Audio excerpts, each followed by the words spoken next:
Ora, boa tarde a todos. Vamos dar início então ao último painel deste dia. Vamos falar sobre o futuro do mobile. O meu nome é Pedro Oliveira, eu sou o diretor da revista Exame Informática. Estou muito bem acompanhado. Vou começar aqui já pelo meu lado esquerdo, David Alves, da Ótimos. Temos no outro canto João Couto, da Microsoft. Deste lado, Luís Avelar e Pedro Queiroz, da Ericsson. Boa tarde a todos. Deixa-me dar-vos apenas um dado que estive a ver hoje na internet, porque vínhamos falar de mobile, e aqui, segundo o StatCounter, a internet móvel já é responsável por 15% do tráfego da internet total. Vocês, se calhar, já ouviram isto hoje, quase certeza. Quer dizer que 85% ainda é fixo, ainda é usado em desktop, ou seja, temos aqui muita margem ainda de crescimento. Outro fator interessante, outro dado, tivemos uma apresentação há pouco da PayPal. Eu tinha aqui um dado sobre a PayPal, porque é muito interessante ver o que é que as pessoas fazem com os telefones, mas é interessante, por exemplo, a PayPal, e depois pode-me confirmar isto ou não, mas 10% dos pagamentos feitos com PayPal, segundo aquilo que apurei hoje, já são feitos via mobile, o que é um valor que me parece já muito interessante. Em termos de comércio eletrónico total, 20% já usa o mobile, ou seja, já é feito em plataforma mobile. Quer isto dizer apenas para vos apurar da pertinência de estarmos aqui a falar sobre isto, mas também para vos dar o gancho de que temos ainda algum caminho a percorrer. E é exatamente isso que eu espero que hoje nós possamos abrir aqui alguns caminhos de futuro que tenho a certeza que vão ser esclarecedores. Por exclusão de partes, vou ter que começar pelos operadores, porque estamos a falar de mobile, e mobile são redes, e alguém fornece esse acesso às redes. Os dados da Anacom dizem que há 3,5 milhões de portugueses que já acedem à internet a partir do telefone. Isto num país onde nós já tivemos uma taxa de penetração de 60 e muitos por cento, agora anda nos 90 e muitos por cento, ou seja, mais uma vez há aqui muito espaço para crescer. A minha primeira pergunta, e vou começar pela Ótimos, David, o que é preciso fazer para convencer as pessoas a passarem dos telefones para os smartphones e quando chegam ao smartphone começarem a usar os dados? Porque o drama que existe, e até a minha de certeza e a Ótimos vão confirmar, é que, mesmo os que têm smartphones, muitas das vezes não estão a usar os planos de dados. E estamos a vislumbrar aqui um bocadinho do futuro, e o futuro passa pela massificação. Este é um desafio, é um tema para os operadores, estimular a troca de telemóvel por smartphone e convencer as pessoas a usar dados. Obrigado, Pedro. Agradeço o convite para estar aqui hoje à PDC e é uma nova iniciativa, parece-me também com sucesso, como as anteriores. Sobre a evolução dos dados, e os dados nomeadamente no contexto móvel, nós acreditamos que de facto é esse o futuro. O que tem acontecido em todo o mundo, e Portugal não é exceção, é um crescimento significativo da utilização de dados no telemóvel, e hoje com uma utilização claramente user-friendly, simpática para o cliente, útil para o cliente, faça uma utilização de dados no telemóvel há uns anos atrás, que já se falava, mas que de facto era tudo menos, nos famosos portais WOP, era tudo menos user-friendly ou útil, muitas vezes para o cliente, era muito trabalhosa para se chegar àquilo que se pretendia. Como é que se pode desbloquear isso? Bem, o primeiro fator é claramente os equipamentos.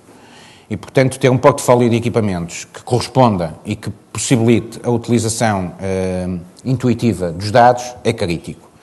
Isso temos mantido constantemente, e penso que no país como um todo, uma aposta clara em smartphones. Cada vez mais o portfólio de equipamentos comercializados são vulgo smartphones, mas mesmo alguns equipamentos, depois onde é que fica a fronteira, alguns equipamentos multimídia já têm muitas das aplicações que funcionam em sistemas operativos como Android, iOS, Windows ou BlackBerry, Firefox. Portanto, já alguns desses de outros equipamentos em plataformas mais fechadas também já têm acesso a essas aplicações e já possibilitam muito dessa utilização. Mais do que só uma lógica de utilização no tráfego global, é interessante a utilização por cliente. E, portanto, assistimos a que cada cliente vai crescendo consecutivamente a utilização de dados no seu smartphone. Depois é preciso existir planos tarifários, que relaxem o cliente em relação à utilização de dados. E isso tem sido feito de uma forma constante. Quer dizer, um grande número de tarifários já inclui dados, o crescimento que se tem assistido até na vertente de tarifários com fatura ou pós-pagos tem sido muito motivado pelo facto de existir uma quantidade de dados que para um utilizador normal é mais do que suficiente. Eu diria que para 98% dos utilizadores é mais do que suficiente. Estamos a falar de 1 giga num telemóvel e, portanto, isso permite claramente, aliás, tem sido provavelmente uma das razões de sucesso dessa tipologia de tarifários, é o crescimento e a despreocupação da parte dos clientes. E os clientes, de facto, terem aí um controle de consumos bastante claro. Quando o cliente chega a 1 giga, os tais 2% que chegam a 1 giga, o cliente é confrontado com uma opção muito simples de controle. Quer continuar a utilizar mais 300 mega por 2,90 € ou não quer utilizar mais, ou entrar num módulo Pay As You Go. E, portanto, se estas opções de controle relaxarem de facto o cliente em relação à utilização, vai também continuar a crescer. E estamos convencidos disso, temos variadíssimos, querem produtos pós-pagos, querem produtos recarregáveis ou pré-pagos, planos que permitem essa utilização despreocupada. A oferta está lá. O terceiro fator é a rede. E, portanto, a questão da capacidade de rede, da velocidade de rede, e muitas vezes não ficamos empancados, é crítico para ter uma utilização despreocupada. Eu trazer o meu filho numa viagem Porto-Lisboa e ele vir a ver os filmes no YouTube de forma despreocupada, sem interrupções, é um descanso para mim que venho a conduzir e não tenho a chatear-me sobre a que horas é que vamos chegar, e é um descanso para ele. Isso só é possível numa rede 4G, claramente com uma cobertura excelente e com capacidade de atender ao que são as necessidades do cliente. E por isso estamos claramente a assistir a um crescimento, a uma duplicação de clientes mês após mês, e a clara utilização despreocupada dos clientes dos tráfegos de dados. Luís Avelar, na TMN são estes três pilares também que estão, ou seja, os telefones, a oferta de preço e a rede, ou seja, um 4G, que já percebi que há aqui alguma indireta, direta, porque vocês estão lado a lado, sobre 4G e sobre a permanência de rede. Era difícil ter uma opinião muito diferente da David, porque em Portugal é hoje em dia um benchmark mundial em termos de serviços móveis, enfim, não só ao nível da penetração, mas como ao nível também da diversidade, do avanço, enfim, Portugal é de facto um país de apetência tecnológica, sobretudo na área móvel. E toda a gente olha para nós. E, de facto, os três operadores, pela luta salutar que têm tido, também se espicaçam mutuamente para, de facto, nós estarmos sempre no forefront do desenvolvimento deste tipo de serviços no móvel. Obviamente que estou de acordo com estes três pilares e vou andar aqui no meio das gotas da chuva para dizer coisas que eu não disse. Uma delas tem a ver com, se vocês virem a campanha dos gatos que está agora no ar, em que, de facto, o Ricardo Araújo Pereira pergunta lá em inglês como é que se diz smartphone em inglês e o gajo diz que é smartphone. E, de facto, toda a gente sabe que é o smartphone, mas há aqui barreiras à utilização que é preciso ultrapassar. Tem a ver com o ponto de venda, tem a ver com a maneira como a gente explica as coisas. Tem a ver também com uma coisa que ele falou, que são os tarifários. As pessoas não entendem bem os tarifários, tem que se explicar bem. E há muita gente que tem aquilo que se chama o choque da internet. Compra um smartphone, começa a usá-lo, mas de facto ou não está no plano tarifário que devia estar, ou nem sequer compra um pacote de dados, de facto, de repente leva um choque com aquilo que gastou. E isso é uma coisa que nós temos que, todos nós, olhar o cliente nos olhos e explicar-lhe, olha, isto aqui serve para uma coisa, serve para você andar na internet. E a internet são várias coisas. É o e-mail que hoje toda a gente tem que ter, é a internet propriamente dita, enfim, o meu hábito de ler a bola, o Record e o jogo em papel desapareceu, porque nas minhas evoluções matinais é o que eu faço, é ver isso no smartphone. Portanto, há coisas que as pessoas não podem viver sem. Agora, é preciso explicar-lhes de que modo é que podem fazer isto. É muito importante toda esta área de pedagogia. Depois, os próprios smartphones tiveram dois movimentos. Por um lado, sofisticar, dual-core, quad-core, o que permite com que a informação que vem da rede, da internet, seja muito facilmente digerível. E, portanto, o que eu estava a dizer também, de facto, é um bom player de vídeo. E, sendo um bom player de vídeo, com a nossa plataforma MelGo, conseguimos levar aos clientes, onde quer que eles estejam, com os 90% de cobertura da nossa rede 4G, os serviços de televisão. Portanto, há aqui um movimento no sentido da sofisticação do motor do smartphone, que permite ter boa experiência de vídeo, e isso é uma maneira de massificar este tipo de serviços, mas também, do outro lado, os single core que custavam 400 euros há 2 anos, hoje custam 60. E daí uma ampla camada da população pode começar a utilizar este tipo de serviços. Obviamente que isso depois também tem outras perspectivas de desenvolvimento de serviços. E para mim falou há bocado dos pagamentos. Nós estamos muito interessados em explorar isso, porque, de facto, para o pagamento não é preciso ter um telefone muito sofisticado. É preciso ter um telefone que saiba ler QR codes, para isto basta ter uma câmera, e ser um smartphone para baixar a aplicação de leitura dos QR codes. Até é possível, por este lado mais baixo do mercado, massificar um conjunto de serviços que têm um potencial imenso. Explica-me uma coisa, quando estamos a falar em massificação, quando ambos lançaram o 4G, não seria lógico, para tentar fazer o push do 4G, fazer, por exemplo, um flat rate, ter um plano de flat rate para as pessoas gastarem o que quisessem? Fazer o push, tipo, a rede é ótima, vocês usem o telefone todos os dias, estejam onde estiverem, o telefone, ou o tablet, ou seja o que for, usem onde estiverem e gastem os dados todos, não se preocupem com isso. Mas houve promoções nesse sentido. E nós agora vamos cada vez mais nesta ótica de try and buy, dizer às pessoas, olha, usem, não se preocupem, não vão ter tal choque, depois mais tarde escolham e são aconselhados por nós para que plano tarifário deverão ir. Sim, mas mais uma vez, não basta dar só a largura de banda, é mostrar às pessoas o que é que isto significa em termos de serviços. Como disse, nos smartphones de alta gama, um magnífico player de vídeo, em todos os outros smartphones de baixa gama, coisas tão simples como efetuar o seu pagamento sem ter que usar o cartão de crédito. Portanto, há aqui um leque de serviços que podem ajudar-nos a retirar rentabilidade do investimento que foi feito, não só no 4G, mas também no 3G. Portanto, não estamos a falar só da rede 4G. Quem não tem um terminal 4G ou não pode adquirir... O 3G está longe de estar... O 3G está longe de estar gasto. É gasto que tens traz. Ele está aí, ele tem que ser rentabilizado também. E, de facto, claro, o que nós queremos... Estão lembrados, aqui há uns anos, nós comprávamos 20% dos nossos terminais eram smartphones. Nós compramos no armazém e depois colocamos na rede. Hoje em dia estamos a falar de 60%. Acima de 60%. É uma diferença. Em 2 anos, acho que já ninguém compra a não ser um smartphone. Portanto, esta é a lógica de evolução. Os smartphones mais baratos, obviamente, que acedem à internet de uma forma mais primitiva. No entanto, um conjunto de serviços, como, por exemplo, os pagamentos, são perfeitamente possíveis. E é por aí que temos que ir. Pedro Queiroz, estamos aqui a falar de larguras de banda, de 4G. À medida que esta necessidade de dados e acesso permanente a esses dados, que é vital para a experiência do serviço, porque se a experiência do serviço não for boa, o que é que está a ser feito em termos das redes, de garantir que estas redes que estão a ser feitas e implementadas têm realmente esta capacidade, esta envergadura de permitir que os tempos de acesso sejam permanentemente bons e que realmente possamos garantir ao utilizador que usa em mobilidade a melhor experiência possível? Bem, boa tarde a todos. Antes de mais, eu queria dizer uma coisa que, felizmente, em Portugal, as 3 redes dos 3 operadores são todas muito, muito boas.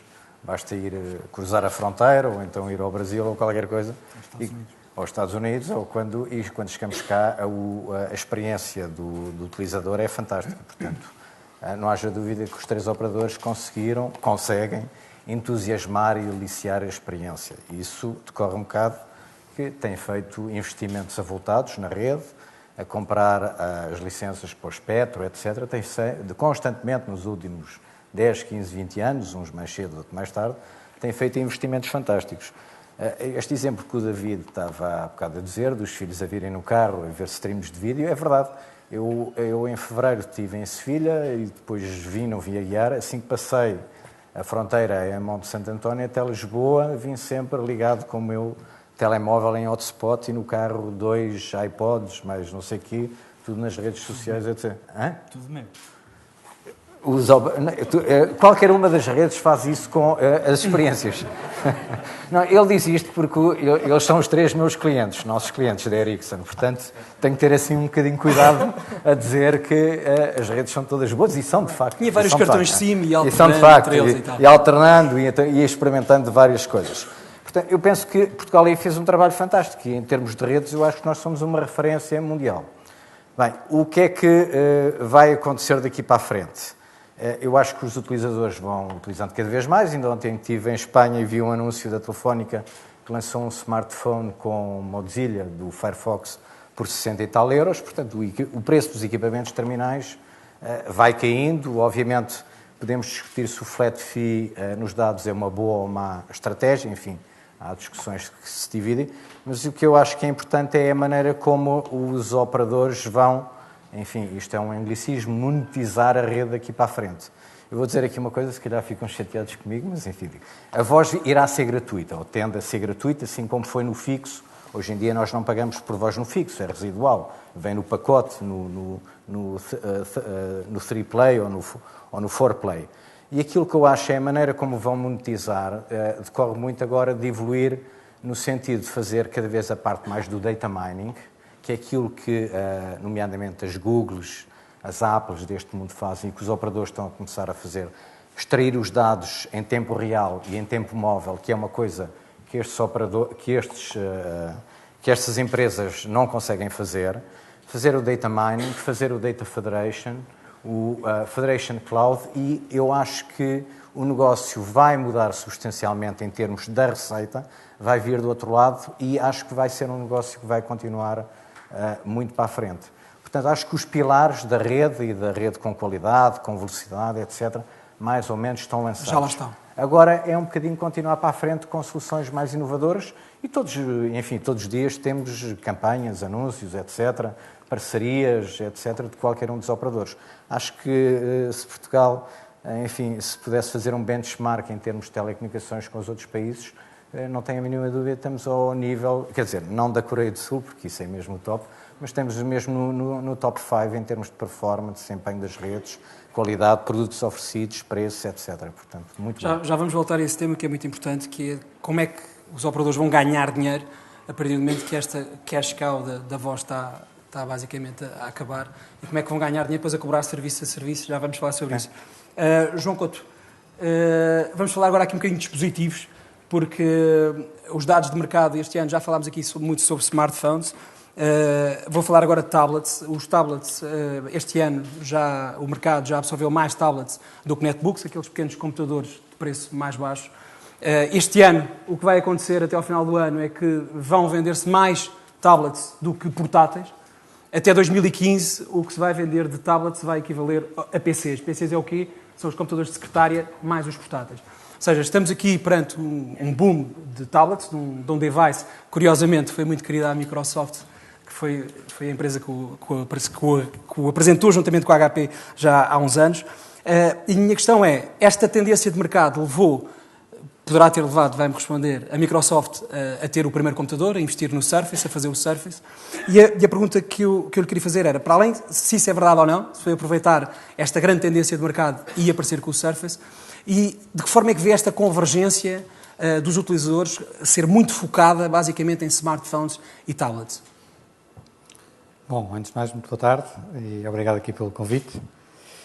Eu diria que o aparecimento do tablet veio satisfazer uma necessidade das pessoas terem um equipamento que seja mais móvel, no fundo mais fácil de transportar e que permita aceder quer às aplicações de entretenimento, no caso do mercado consumidor, quer às aplicações de trabalho, no caso empresarial, em qualquer lugar, portanto, aquilo que se dizia há alguns anos, de estar sempre conectado em qualquer lugar, a qualquer hora.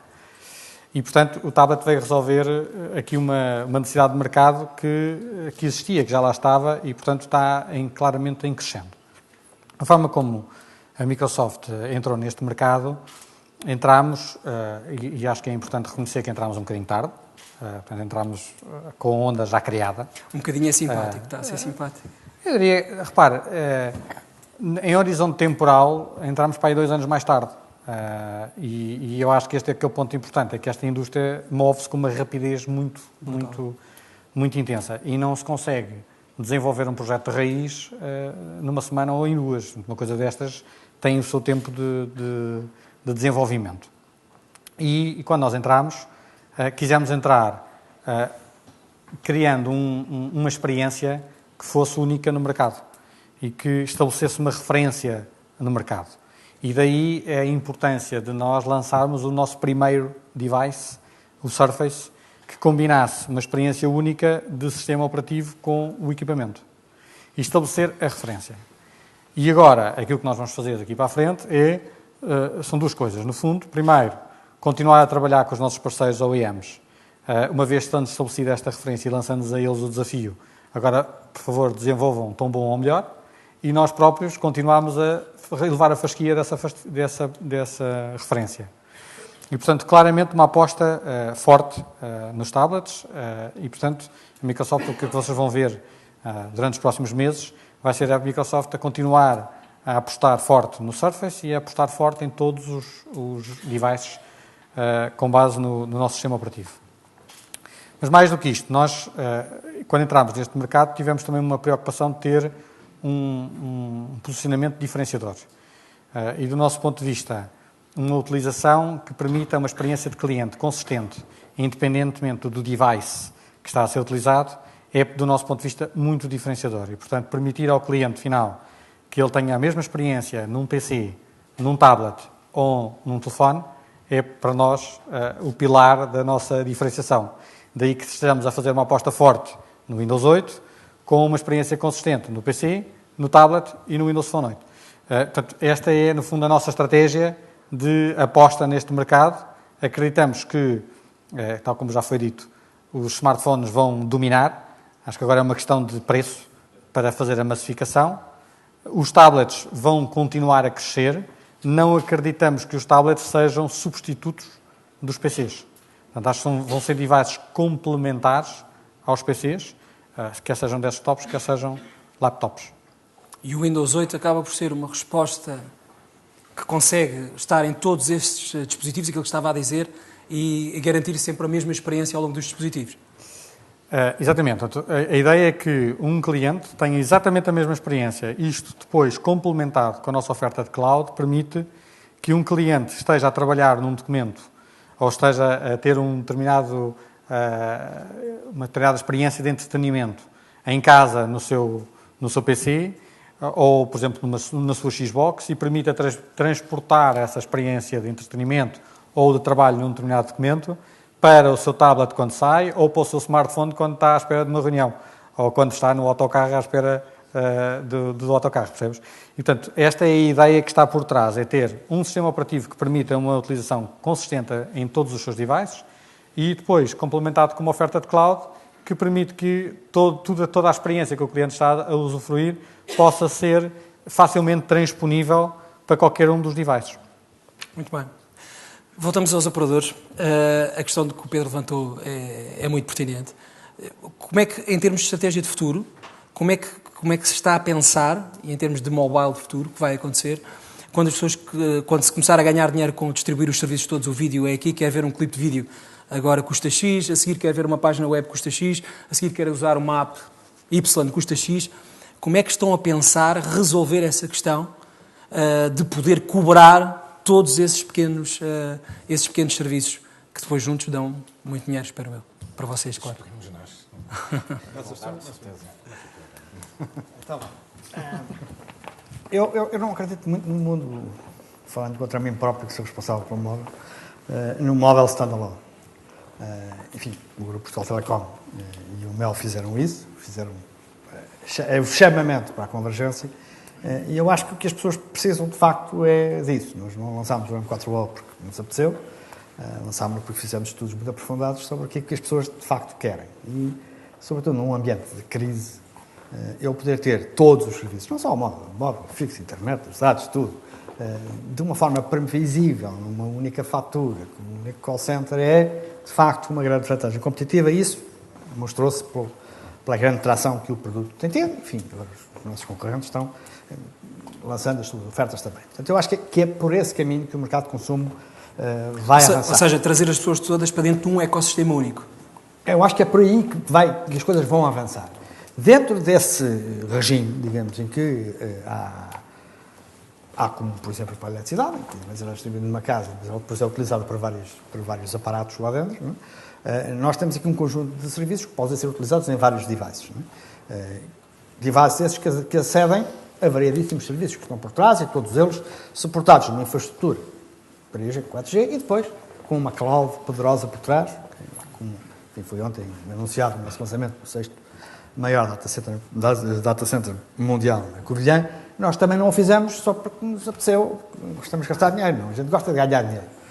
E um dos modos de ganhar dinheiro é ter esta infraestrutura disponível não só para todo este mercado de consumo que aí vem, é consumir cada vez mais dados, estou de acordo com ele que a voz é uma commodity, e os dados, do ponto de vista dos bits, também são uma commodity, porque os dados só por si não servem para nada. O que interessa realmente é ver que serviços podem ser dados consumindo esses dados. Portanto, no mercado de consumo, o que eu vejo é, de facto, esta grande alavanca da convergência, que vai fazer com que as pessoas usem cada vez mais, usem com confiança, com previsibilidade. E depois há aqui um clique que é eu quero mais qualidade ou quero menos qualidade. E cada vez mais as redes e os seus cores permitem fazer essa diferenciação de qualidade de serviço. E, portanto, no futuro eu vejo essa possibilidade também de monetização, que é, eu tenho um serviço básico, para o qual pago 80 euros por mês.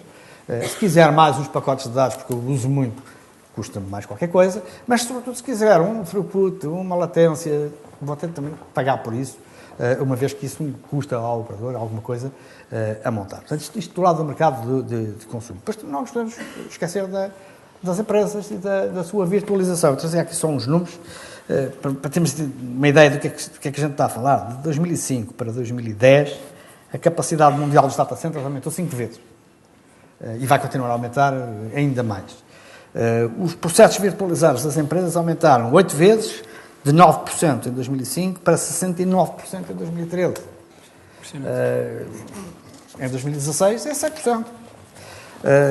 A penetração das soluções cloud em pequenas e médias empresas vai passar de 3% em 2008 para 32% em 2016. Em 2025 é 100%. Ou seja, este investimento em cloud tem a ver com isto, olhar para as empresas e dizer-lhes, por que não vires para aqui? Eu, quando dirijo um automóvel, não percebo nada do motor que lá está dentro. Nem me interessa. Sei que quando está avariado, entrego em algum lado. Tenho um seguro. O importante é que ele sinta que esta virtualização destes serviços está num lugar que é seguro, com uma empresa que é fiável e com soluções que são correspondentes. Basicamente é isto. E é isto que está por trás desta nossa grande aposta, passar dos terminais, dos serviços, das redes, para a cloud, em um lugar onde, se quisermos, como no céu, todos estamos em paz com o Senhor. Muito obrigado. Já vamos falar melhor sobre cloud computing, porque há várias coisas. Há um tema ou dois sobre cloud que nós temos que ver. David, não ótimos. Ótimos, sim, ainda é ótimos. Agora, qual é a estratégia agora aqui? É também deste ecossistema? Como sabem, estamos agora num momento de transação e é só porque vai haver, de certeza, mudanças. Esta estratégia também é de trazer as pessoas para dentro de um ecossistema? A estratégia, e divido também nos dois segmentos que o Luís referiu, o segmento de business, negócios, empresas, em que, de facto, já há alguns anos uma convergência bastante grande entre fixo e móvel, dados e voz, e, portanto, a tentar possibilitar às empresas um interlocutor único, discutir com base em serviços com qualidade e com consistência e com resiliência. É isso que as empresas precisam, perder menos tempo com os seus fornecedores e garantir que têm essa qualidade e que têm os melhores custos, que isso lhes permite nessa convergência. Portanto, acreditamos nisso. Temos uma carteira de clientes muito intensamente integrados entre os diferentes serviços que lhes conseguimos disponibilizar. Do lado do consumo, esta convergência dos diferentes serviços, acredito que exista. Nós ainda temos uma capacidade, muitos dos lares portugueses em de facto pagar quase 100 euros por uma fatura de comunicações, sobretudo não tendo dados nos serviços móveis, é crítico depois adicionar uma série de pacotes de serviços móveis adicionais e, portanto, pagar 100 euros de fatura, haverá certamente alguns lares que o conseguem fazer, mas a maioria das decisões continuará a ser individual. E, portanto, é crítico que essa decisão individual seja uma decisão que permita um usufruto descontraído e controlado, como falávamos há pouco. E aí, a tal antecipação daquilo que o cliente vai utilizar e conseguir com isso distinguir e o cliente saber aquilo que vai pagar é crítico. Acontecerá nos dados aquilo que aconteceu na voz. A voz, nos primeiros tempos, provavelmente era taxada de forma igual. Era igual ligar para os poucos telefones que havia em Portugal ou lá fora. E, portanto, era absolutamente igual. Depois começou-se a diferenciar o internacional, depois vários rateamentos locais, depois vários rateamentos por questões de horário, etc, etc. Os dados, estamos nos primórdios. Estamos na idade da pedra dos dados. E na idade da pedra dos dados, naturalmente, que é indiferente da minha utilização de dados. Vai-se depois começar a sofisticar. E, portanto, eu ter vídeo, e isso o cliente entende, portanto, preciso de uma latência mais curta, preciso de uma qualidade, preciso de determinado streaming. Eu ter acesso a um vídeo, eu vou ter que pagar pelo vídeo, que há de ser muito diferente de eu ter acesso a um e-mail de texto normal. E, portanto, nós estamos, de facto, no arranque da diferenciação dos dados, na ótica que os clientes o entendam. Nós já trabalhamos dados móveis há algum tempo, de forma consistente. Somos, como o Pedro referia há bocado, referências mundiais. A banda larga móvel em Portugal tem uma penetração muito acima do resto do mundo. A Ótimos tem 44% de cota nos dados móveis e, portanto, percebemos muito bem que a utilização despreocupada é crítica. Portanto, os dados móveis cresceram essencialmente quando nós fomos vender produtos que prometiam uma experiência sem limite para o cliente. E, claramente, depois informando o cliente sobre tudo aquilo que lhe poderia acontecer. Para 90% dos clientes, essa experiência é claramente sem limite e, portanto, o cliente está disponível para gastar mais por isso. Para conseguir a tal massificação, se calhar, nos dados, nos smartphones, vai ser preciso começar a baixar essa fasquia de valor, em alguns casos, e, portanto, vai ser preciso diferenciar essa tipologia de dados. Não acreditamos, sinceramente, que o mercado se consiga converter todo numa lógica de grandes pacotes. Aparentemente, temos alguns problemas económicos no país e, portanto, é natural que haja necessidade dos portugueses terem acesso a um pacotinho e não a um pacotão. E, portanto, a nossa preocupação continua a ser muito a disponibilizar este tipo de produtos aos clientes para, de facto, eles conseguirem, de facto, utilizar de forma despreocupada em relação ao destino que utilizam e começarem a experimentar este universo de dados. Essa continua a ser a nossa preocupação numa decisão individual e não numa decisão Ou seja, continuar a ter ofertas para todos os segmentos. Pedro Queiroz, concorda com esta afirmação ainda estamos na idade da pedra dos dados? Sim, sem dúvida. Embora, enfim, agora eu vou tentar falar um bocadinho no futuro e tentar explicar um bocado o que é que eu há bocado quis dizer com Data Mining e Data Federation para as pessoas perceberem que vai acontecer rapidamente. Eu acho que estas redes 3G, portanto, com maiores velocidades, 42 MB, que já está cá em Portugal, os LTEs, etc., estão a revolucionar isto. E acho que uma das primeiras indústrias que vai ser revolucionada, vai assistir a uma revolução, vai ser a indústria dos seguros automóveis. E vou agora dar um exemplo. Aqui, o David vai e vem ao Porto, não sei quantas vezes por semana, vamos imaginar 3 vezes por semana, faz para aí 2.000 km ou qualquer coisa. E vamos imaginar que temos os dois o mesmo carro, por acaso não temos, porque o dele deve ser muito melhor que o meu, mas vamos imaginar que os dois temos o mesmo carro. Eu, enfim, trabalho aqui em Lisboa, vou daqui de Lisboa ali para a Quinta da Fonte, Paço de Arcos, portanto é um trajeto mais curto, portanto ele faz 2.000, eu faço 200 por semana. A questão é, porque é que havemos ter os dois um seguro, e se temos os dois um carro igual, porque é que ele há de pagar 1.000 euros de seguro por ano e porque é que eu hei de pagar 1.000 euros de seguro por ano? Portanto, há aqui qualquer coisa que não está a funcionar.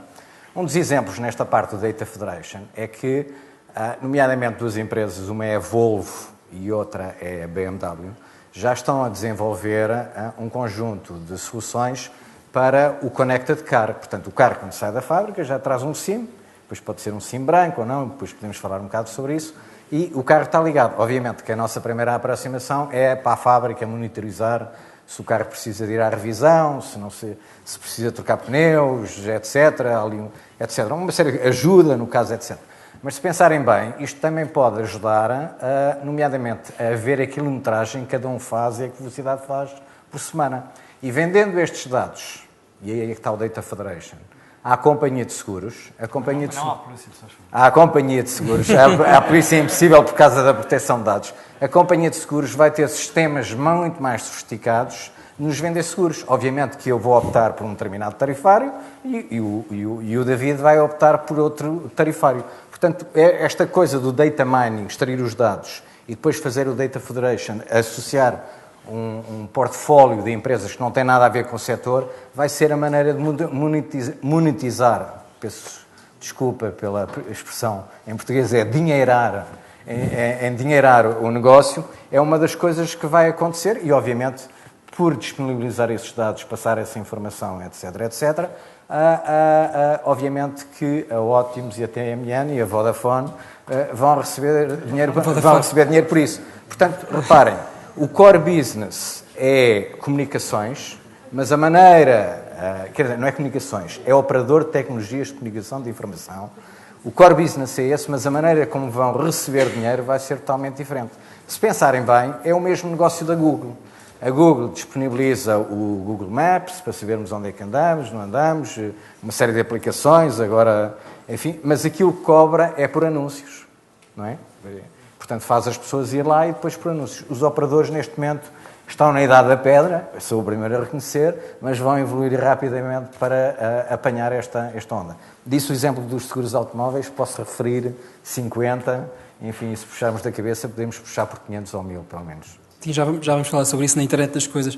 João Couto, da Microsoft. Queria fazer a questão, já falámos aqui um bocadinho sobre cloud computing, que foi aqui aflorado. Nós temos estado a falar muito sobre o mercado de consumo. Cloud é também para o mercado de consumo, mas o verdadeiro business, o grande negócio está realmente nas empresas. Mas o cloud computing ainda é tido pelas empresas com muito receio, essencialmente pela deslocalização dos dados. Como é que vê esta situação e como é que acha que as empresas que fornecem esse tipo de serviço, que é o caso da Microsoft, como é que podem explicar às empresas as vantagens do cloud, desmistificando de alguma forma os perigos da segurança que estão enraizados? Ok. Bom, eu tenho sempre aqui um exemplo que acho que é interessante, que é o exemplo da segurança e da segurança relativa. A gente tem sempre estes conceitos de segurança absoluta, mas quando nós olhamos em termos de segurança relativa, o que é que acontece quando nós estamos na nossa empresa e mandamos imprimir um documento e nos esquecemos do documento na impressora e o documento por acaso até é confidencial e de repente aparece lá alguém, ou a senhora da limpeza ou alguém ainda um bocadinho mais avançado e pega naquele documento e leva para fora da empresa e o documento rapidamente aparece em todo lado, ou isto num formato ainda da idade da pedra, como nós estávamos a falar. Nos tempos mais sofisticados, alguém manda um e-mail com um documento confidencial e esse documento de repente vai parar aos mídia ou vai parar à concorrência e daí os nossos esquemas de segurança rapidamente falham. Ou o que acontece quando nós, hoje em dia, temos na nossa empresa uma rede e de repente chega lá alguém para instalar mais um servidor e abre o servidor e instala o router e esquece de configurar o router e o router de repente passa a estar aberto à rede e alguém entra naquela rede e faz o que quer daquela rede. E, portanto, o conceito de segurança é sempre um conceito relativo. E porquê é que eu estou a referir isto? Porque as pessoas e as empresas têm este conceito de, não, aquilo que está dentro da minha casa é muito mais seguro. Errado. Errado porquê? Porque uma empresa como a Microsoft e como outras, em que tem esta linha de negócio e que montam um data center para oferecer serviços de cloud, têm procedimentos de segurança que são 10 vezes, 100 vezes muito mais críticos, muito mais robustos do que aquilo que qualquer empresa normalmente tem dentro da sua casa. Porquê? Porque não é o core business deles. Para nós é o nosso core business. Fazer uma cloud e oferecer serviços de cloud é o nosso core business. E, portanto, em termos de segurança, isto tudo para dizer que a cloud é muito mais segura do que a cloud pública, é muito mais segura do que aquilo que tipicamente as empresas têm dentro de casa. Bom, tendo dito isto então, quais é que são as vantagens que para uma empresa, para um decisor dentro de uma empresa, aderir ou não aderir à cloud? Eu diria que são fundamentalmente duas. A primeira é uma questão de custos. os custos de operar numa cloud, num ambiente cloud, são muitíssimo inferiores aos custos de manter uma operação in-house tradicional, vamos lá.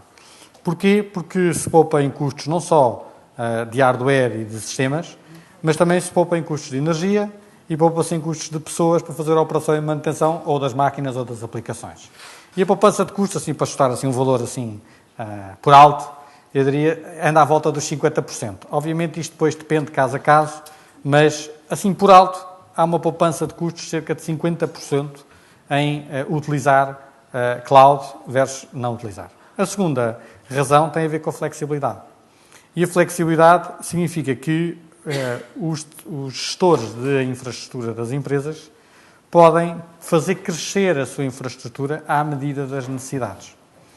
E, portanto, escusam de fazer investimentos à cabeça, ponto número 1, porque a cloud tipicamente tem um modelo de negócio por utilização. E ponto número 2, podem fazer a utilização, podem escalar essa utilização, quer seja em termos de poder de computação, quer seja em termos de capacidade de memória, à medida das suas necessidades, com um processo muito mais rápido. Para lhe dar uma ideia, um sistema que esteja, onde esteja implementada uma cloud privada, por exemplo, é relativamente fácil, em 2 minutos, eu configurar mais uma máquina virtual com mais poder de computação ou com mais memória e configurar essa cloud utilizando o nosso sistema na cloud pública.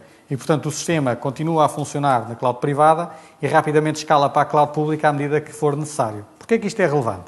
E agora fazendo aqui um bocadinho o ponto para um caso prático. Isto é relevante porque as empresas muitas vezes têm picos de utilização. Dando um exemplo. O exemplo do setor público na entrega dos IRS. A entrega do IRS é um momento muito concentrado no tempo. E, portanto, nós estamos a dimensionar a infraestrutura para o pico, que é o momento da entrega dos IRS. O resto do tempo do ano, aquela infraestrutura fica relativamente subaproveitada. Mas não é só isto. Isto também potencia novos modelos de negócio. E dando aqui um exemplo, sem querer fazer publicidade, portanto, vou utilizar um exemplo específico, não publicitário, o exemplo do Banco Alimentar. O Banco Alimentar tem um site, que foi apoiado por nós, na cloud, onde as pessoas podem fazer os seus donativos online. Ora, este exemplo, o Banco Alimentar nunca teria capacidade de investimento para fazer o investimento em infraestrutura, para pôr aquele site a funcionar, que estaria disponível durante todo o ano, mas na realidade aquele site só iria funcionar nos momentos de campanha durante meia dúzia de semanas no ano.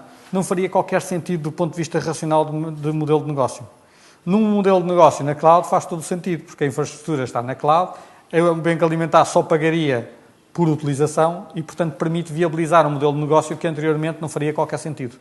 Portanto, a cloud tem inúmeras vantagens, só para reforçar o ponto. Primeiro, custos e, segundo, flexibilidade em termos de escalar a solução, quer em termos de capacidade de memória, quer em termos de computação.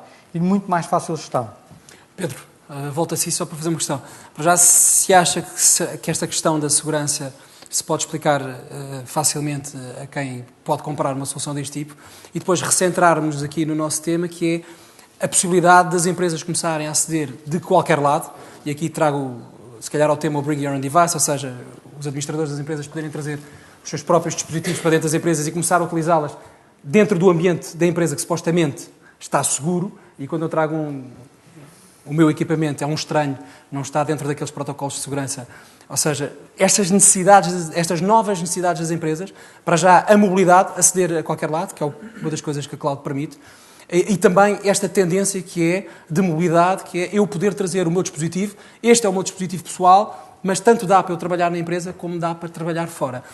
Se este misto da segurança que as pessoas têm, este receio todo, é possível explicá-lo facilmente e fazer com que essa tendência de mobilidade seja também ela uma realidade. Eu acho que não há problema nenhum com a segurança, não é? A segurança, o efeito cloud, o fenómeno cloud já está aí, eram data centers, hoje chamam-lhe cloud. A PT, como disse o Luís, vai fazer o 6º ou 5º maior data center do mundo. Nós hoje já utilizamos a cloud, a PT oferece até 16 GB gratuitos, a Vodafone não sei quanto, a Ótimos também não sei quanto, temos o Dropbox. A Microsoft. Ah, bem, mas já teve. Eu olhei para ele porque ele já teve na Vodafone. Ele já teve na Vodafone. Portanto, nós quando utilizamos o Facebook e o Google, etc., toda a gente aqui tem conta de Gmail. Alguém que não tem conta de Gmail? Alguém que não tem conta de Gmail? Não, toda a gente tem, isso é verdade. Mas deixa-me só reforçar aqui uma coisa neste ponto. Agora, só queria falar era do futuro. Quer dizer, Não, mas é que nós estamos aqui a falar de utilizados e eu estou Não, mas da sempre a tentar atualidade, falar do futuro. da atualidade depende do futuro. Deixa-me só dizer A cloud aqui uma já coisa. está. De certeza que as pessoas que aqui são donas de empresas e que têm empresa e tal, se amanhã chegarmos lá e lhes dissermos que vamos tirar toda a sua contabilidade, as fichas dos clientes, todo o seu negócio vai desaparecer daqueles servidores e vai para a Antártida ou vai para não sei para onde, esse é o drama que eu acho que existe aqui. É como é que se explica às pessoas que os dados estão também seguros lá e que os podem usar em mobilidade e essas coisas todas. Isso é o conceito do dinheiro debaixo do colchão da cama, não é? Claro. Vamos continuar a ter o dinheiro debaixo do colchão da cama ou vamos pô-lo no banco? Eu não acho nada. Não, pronto. É a pergunta que está aqui a fazer. Vocês querem ter o dinheiro debaixo do colchão da cama ou querem pô-lo no banco? Eu estou à vontade no banco. O banco pode falir. Pois pode. Mas olha, paciência. É uma questão de escolher o banco. Ou seja, o cloud, como dizia Luís Avelar, o cloud, nós vamos para o cloud, ou seja, ele está lá e é uma tendência natural da mobilidade. Não, é o cloud já existe. Hoje em dia já toda a gente faz. Aceitado maioritariamente pelas Sim, empresas. vai entrar facilmente. O que se está neste momento a falar, e os Estados Unidos, nomeadamente uma empresa que é AT&T, que é sobre a parte do Federated Cloud, é como ligar as diferentes clouds de modo seguro a transmitir a informação, etc. Vou dar outro exemplo para as pessoas perceberem o que é que eu estou a falar. Os cartões de crédito e os nossos dados pessoais, do cartão de cidadão, etc., está tudo, além de estar no cartão, está também alguns numa base de dados, correto? E, obviamente, isso vai evoluir cada vez mais para o telemóvel. O telemóvel, hoje em dia, já temos uma série de documentos, o boarding pass para passarmos no avião, etc. Cada vez mais vamos ter estes documentos. Portanto, uma série de documentos que hoje ainda utilizamos em formato físico, vamos assistir à digitalização disso, e para assistirmos à digitalização é preciso que as redes estejam em federação e ligadas e autenticadas. Exemplo, a rede do Ministério da Administração Interna, que tem os meus dados e todos os portugueses sobre onde nasci, o que é que eu nasci, se tenho registro criminal ou não, se já fiz patifarias ou não, etc, etc. Aquilo de hoje à amanhã tem que passar por outras redes até chegar a mim, no caso de eu perder o meu telemóvel e quiser fazer uma atualização. E todo esse mecanismo de segurança, de protocolos de identificação, é que é uma das coisas que agora alguns operadores começam a trabalhar, e isso também vai ter receitas adicionais, porque estamos a falar de qualificação de dados, etc. Portanto, respondendo um bocadinho à resposta ao Pedro, a cloud já está, é um fenómeno. Toda a gente utiliza a cloud, toda a gente aqui tem conta de Gmail, portanto, isto quer dizer que todos os nossos e-mails estão a ser monitorizados por alguém, enfim, bem ou mal, mas estão. E estão mesmo? Todos usamos o Facebook, todos utilizamos telemóvel, a maior parte das redes ninguém sabe se tem interseção ou não, como é que elas vêm, etc. Mas pronto, é o mundo a avançar. Agora, aquilo para a frente é começar a interligar as redes, as clouds, que isso é que vai ser o próximo grande passo, e quem está muito à frente nessa área são operadores americanos. As AT&T, Verizon, Sprint, etc. Por aí adiante. Muito bem. Deixem-me introduzir aqui outro tema. Peço desculpa rasgar assim a tua intervenção. Mas enfim. Vamos falar sobre outro tema, que é a internet das coisas.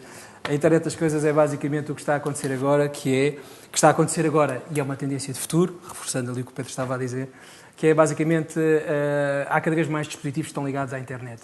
Os automóveis mais recentes, a maior parte deles traz ligações à internet, a BMW já tem uma loja de apps, a Renault também, ou seja, o frigorífico lá de casa, alguns também têm ligação à internet, a roupa que envia dados, toda esta informação, a internet das coisas, vai ser uma tendência, espero, pelo menos a confirmar-se.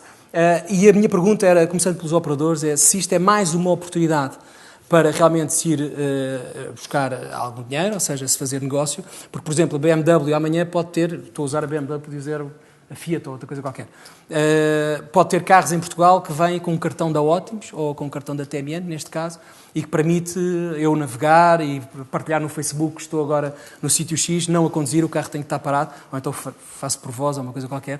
Se acham que se este fenómeno de termos cada vez mais dispositivos ligados é também uma oportunidade de negócio para os operadores? David, começamos aqui.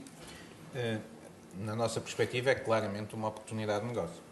Nós temos uma área de negócio dedicada ao tema, a Ótimos Connect, e achamos que é uma oportunidade, de facto, gigantesca, ainda sucessivamente adiada, mas é um bocadinho. Agora falamos de cloud, no passado falávamos de data centers ou de outros nomes, e fomos mudando as designações consoante a capacidade tecnológica de entregar aquilo que se estava a prometer e acontecendo.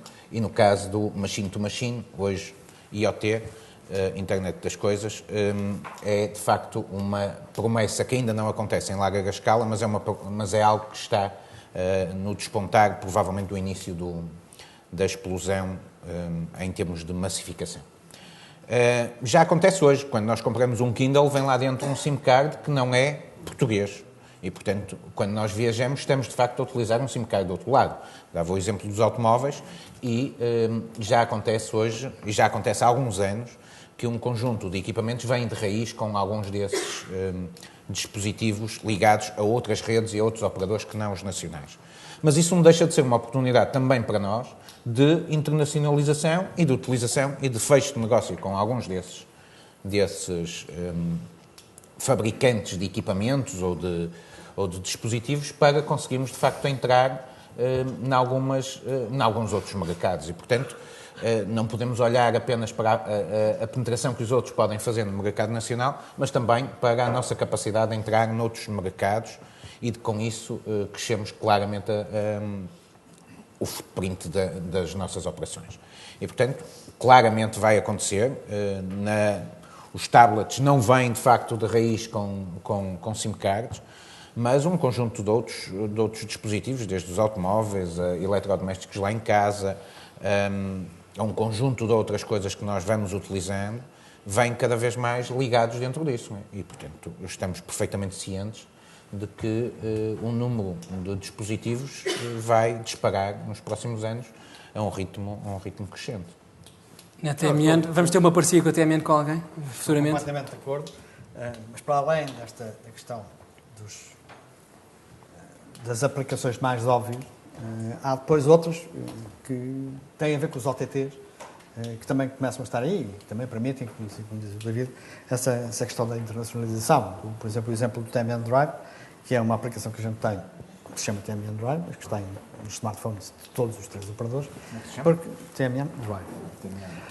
Que que tem 400 mil utilizadores em Portugal, dos quais metade são dos meus concorrentes. E, de facto, aquilo é baixo, é gratuito. O que é que eu entendo, o que é que eu pretendo com aquilo? Pretendo, de facto, não só publicitar a minha marca, mas também ter ali uma estratégia de fidelização dos meus próprios clientes.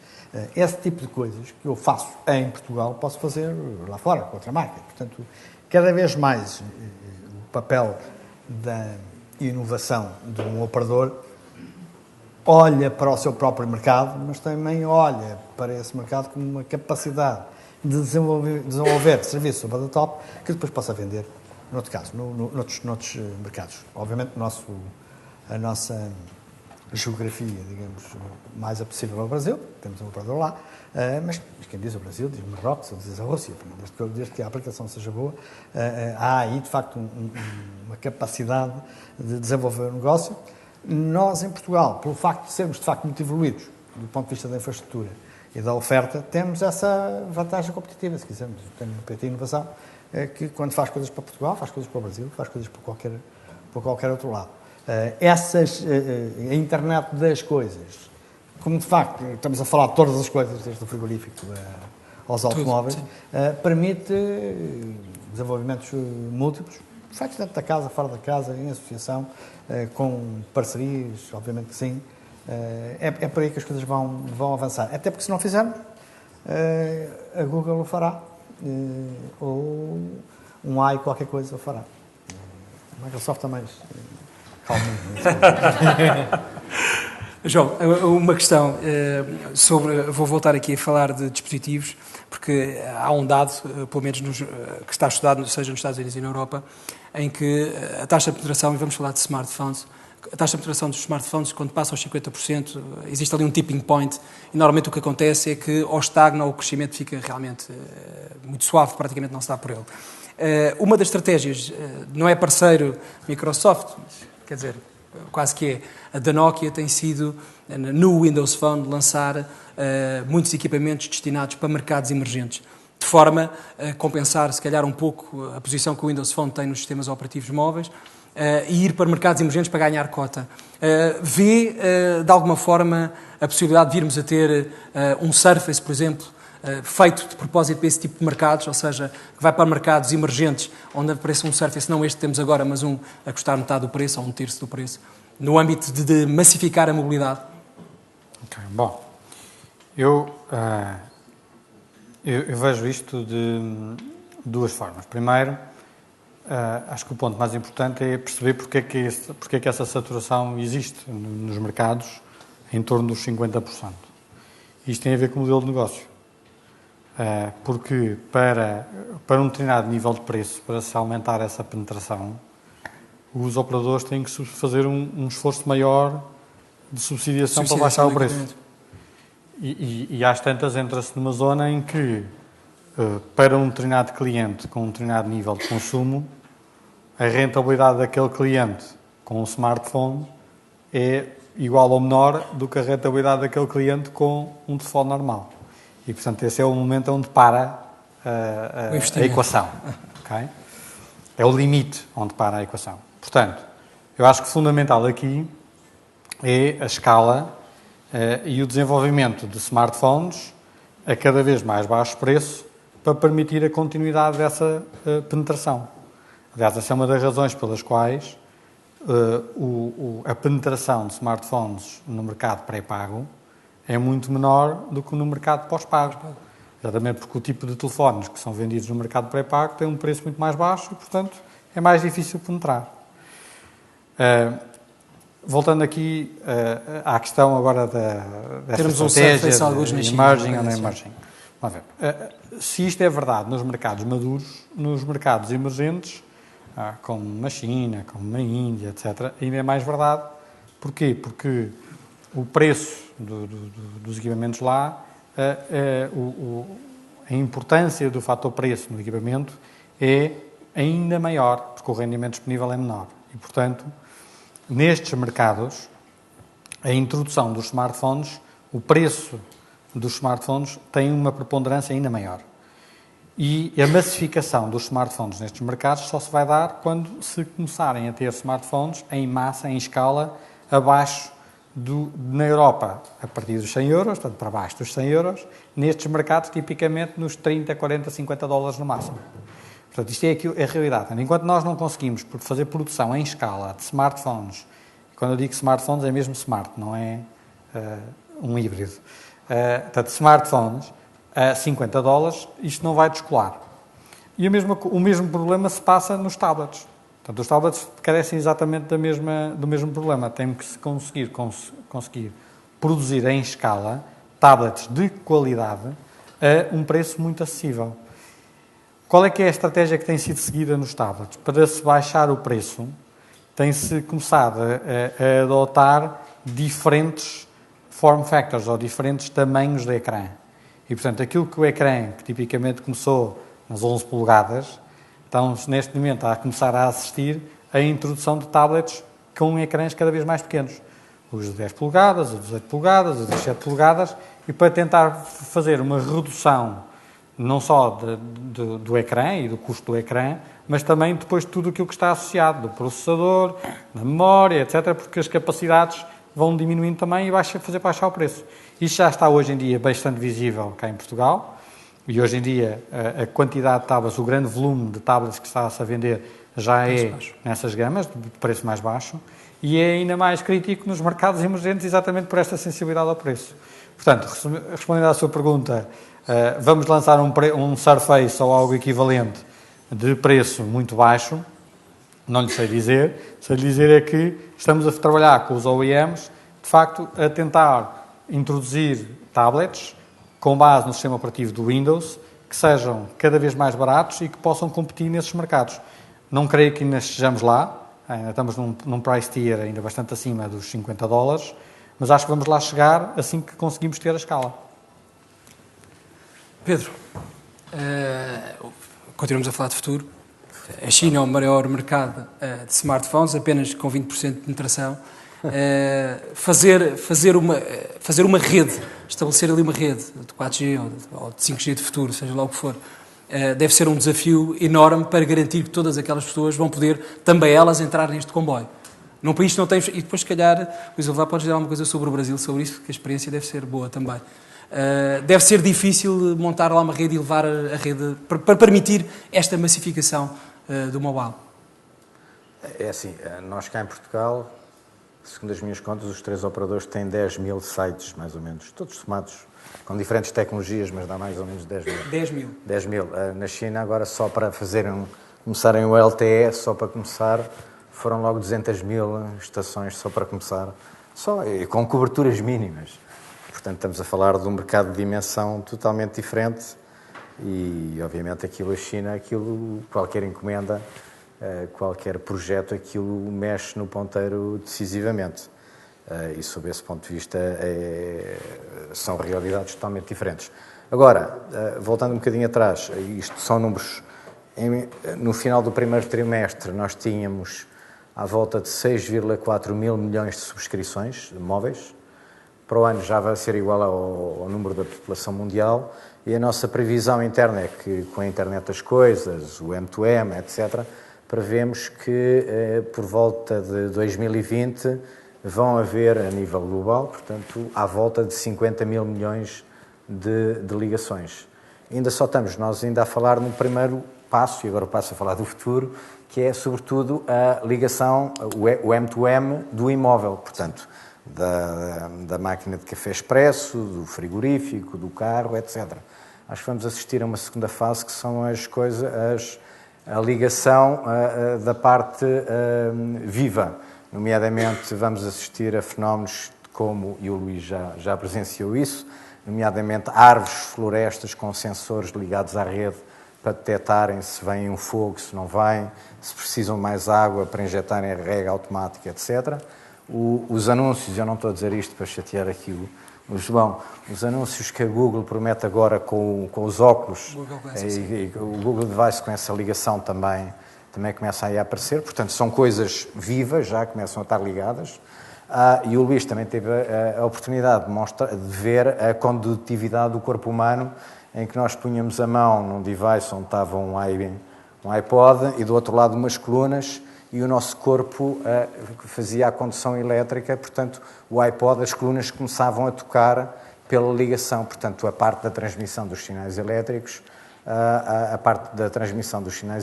portanto era feita através do nosso corpo. Vejam o impacto que isto eventualmente poderá ter no dia em que tivermos dispositivos que possamos ligar, integrar à pele, utilizar a parte da condutividade do nosso corpo, utilizar a parte utilizar, portanto, toda a nossa parte, a rede nervosa, o córtex, etc., de uma maneira dinâmica. Portanto, esta ligação dos dispositivos móveis, elétricos, etc., com o corpo humano é o próximo grande passo. Podem dizer que eu posso estar a ser futurista, mas eu acho que estas coisas vão acontecer muito mais rapidamente do que aquilo que nós pensamos hoje, porque se todos nós estivermos aqui, se fizer uma retrospectiva, basta em relação a 5 anos, onde é que nós estávamos em termos de desenvolvimento tecnológico, velocidade das redes,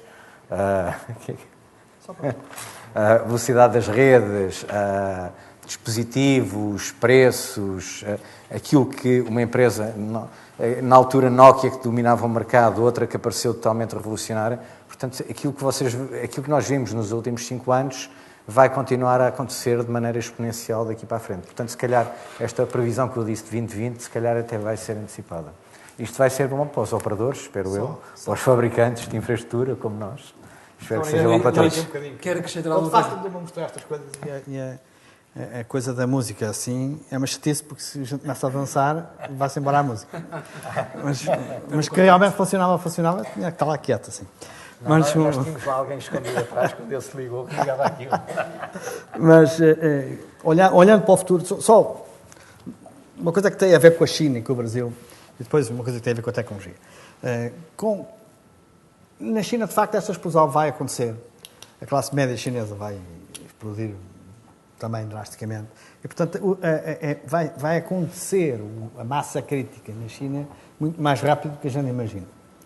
O que significa que a gente vai ter os fabricantes chineses, que já hoje fazem os telefones para toda a gente, a produzirem, de facto, coisas muito rapidamente muito baratas.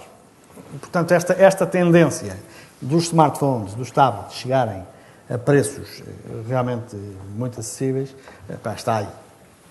Nós este ano, todos nós, vamos fazer campanhas de internet. A minha chama-se Bar Aberto, a outra chama-se não sei o quê, este também vai fazer. Mas todos nós vamos estar a vender smartphones a 80 euros. E depois entram aquelas coisas da recargas, que ele também vai fazer. Pronto. De facto, é acessível comprar um smartphone? É. Portanto, e rapidamente, em 2, 3 anos, os 50 euros, os 50 dólares vão ser atingidos. Não tenho a mínima dúvida disso.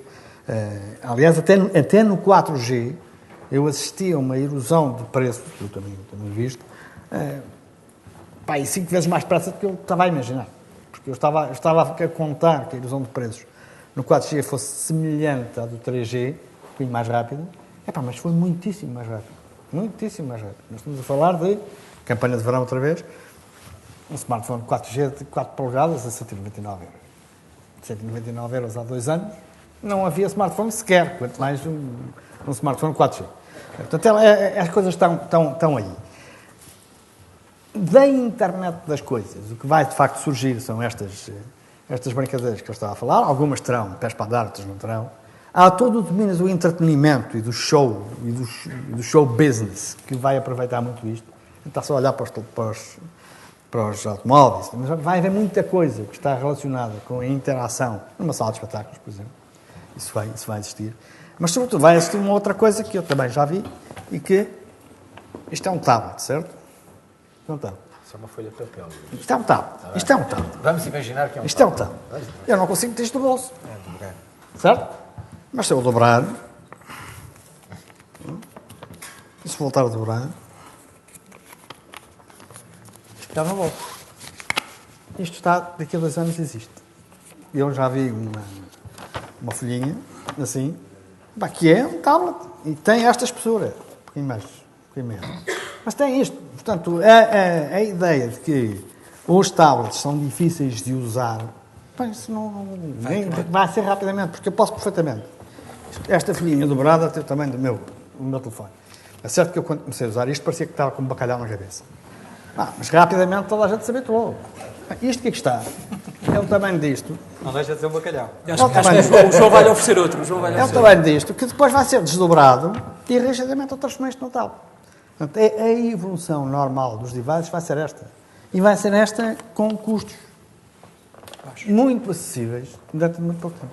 Ok, muito obrigado. Eu não sei se alguém quer perguntar alguma coisa, nós estamos quase no nosso tempo. Abria aqui algum espaço para perguntas, se quiserem fazer, se alguém se quiser aventurar. Relembro que temos um excelente painel e que já o provou hoje.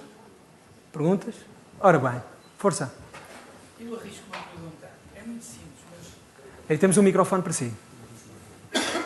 José Novaes, RIT Speaker. É uma pergunta aproveitando a presença de 2 operadores e um fornecedor de equipamentos. Os pacotes de dados e telefone atualmente são acessíveis. Talvez com 50 euros ou pouco mais, a pessoa tem 4 GB no telemóvel e faz as conversas para onde quiser, o tempo que quiser. Mas vai com o seu telemóvel para outro país e, se usar o mesmo, se calhar passa 50 mil euros. Porquê? Há uma razão técnica para isso? Essa razão técnica existe? E se existe, quando é que vai desaparecer? Muito obrigado. Querem responder? Esta respondes tu. Posso falar sobre isso. Julgo que a União Europeia está preocupada com o tema, nomeadamente no âmbito da Europa, e, portanto, tem trabalhado de forma bastante ativa para regular essa tipologia de preços. Nomeadamente nos dados, agora também, fê-lo primeiramente na voz e nas mensagens. Pode-nos parecer um contrassenso, mas de facto para o país foi negativa essa intervenção da União Europeia, também essa, entre outras, no sentido em que nos retirou receitas ao país. Nós somos um país importador de turismo e, portanto, as receitas que nós cobrávamos eram significativamente superiores às receitas aos custos que nós pagávamos quando os nossos portugueses se deslocavam ao estrangeiro. Portanto, em termos de intervenção, ela aconteceu, já tivemos esse impacto nas contas nos últimos anos e iremos continuar a ter, nomeadamente na questão dos dados. A questão dos dados irá acontecer uma evolução natural. Os operadores construíram redes, querem ser ressarcidos por esses custos de rede e, portanto, quando temos alguém que vai para outro local utilizar essa rede, deverá pagá-lo. Se esses custos desaparecerem, naturalmente com um conjunto de não construtores de redes e, portanto, sem custos de infraestrutura e de investimento, podem navegar em cima dessas redes, destruindo qualquer modelo de negócio e, portanto, levando àquilo que acontece noutros países do mundo, de desaparecer a qualidade das infraestruturas por trás. De facto, se os portugueses pudessem ir para a Espanha e não pagar os dados, basicamente, é disso que falamos. Hoje em dia, em Portugal, os custos, como disse, são baixíssimos, na vertente dos dados, porque o que falou foi incluindo também a voz, não pudesse pagar, o que é que me impedia a mim de vender em Espanha a espanhóis produtos portugueses? Nada. A única coisa é que provavelmente os operadores espanhóis não iam gostar e não teriam o retorno dos investimentos de rede que fizeram. Portanto, é preciso encontrar aqui um balanço, e julgo eu que é isso que a União Europeia está a fazer, a tentar encontrar um balanço de posição que permita que o operador que tem o cliente na sua rede seja ressarcido desse investimento que fez e que permita que o utilizador utilize com um preço razoável os dados e a voz e as mensagens. Luís Avelar, quer acrescentar? Acho que o David foi perfeitamente exemplar naquilo que disse. As coisas têm, do ponto de vista regulamentar, têm que fazer sentido. E têm que ser justas. Têm que ser equilibradas e têm que ser previsíveis. De facto, nós estamos neste momento num enquadramento que é relativamente previsível esse nível. De facto, para o país, esta manobra foi altamente penalizante. Foi. Porque, como ele diz, nós somos um país de turismo. E, portanto, havia dinheiro que ficava aqui nos cofres, sobretudo da TMN e da Ótimos, que são operadores nacionais, e que deixou de estar. Basicamente, continuamos a pagar roaming. Não, tem vindo a cair. As tarifas caíram 66% na voz e nos dados já caíram bastante mais do que isso, mas porque as tarifas eram, de facto, exageradas. Mas as tarifas... Mas eram exagerados porque os custos eram exagerados. Eram exagerados. Os custos, entretanto, nacionais foram baixando, também aí as tarifas. Agora, quando vamos para países fora da União Europeia, se quiser também esse tema, passa pelos operadores locais, pelos custos que eles exigem ao operador, a quem lá vai, ao operador de quem lá vai, do cliente que lá vai. Temos tempo para uma questão só. Alguém? Última questão, para fecharmos. Ok. Peço um aplauso então para os nossos fantásticos oradores.